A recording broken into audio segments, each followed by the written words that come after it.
ડોલરની જગ્યાએ ચાઇનીઝ યુઆનમાં ખરીદી, વેચાણ અને બાર્ટર સિસ્ટમ જે છે એ લાવવાની વાત થતી હતી. હવે અમેરિકાના કોઈ પણ રાષ્ટ્ર પ્રમુખ હોય એ આ વાત સ્વીકારે નહીં.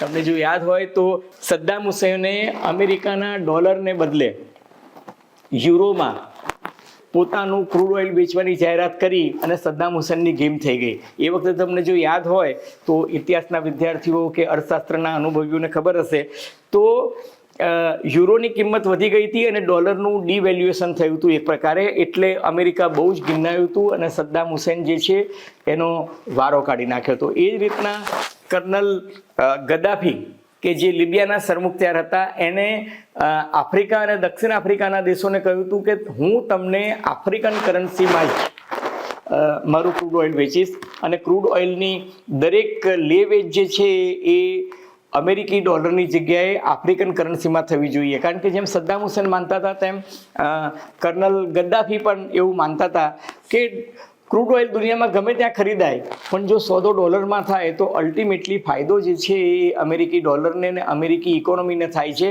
એની જગ્યાએ આપણે આપણી રીતના જ સ્થાનિક ચલણમાં જ ક્રૂડ ઓઇલનો વેપાર કરવો જોઈએ અને અમેરિકાને આ વેપારમાંથી બાદ કરવું જોઈએ.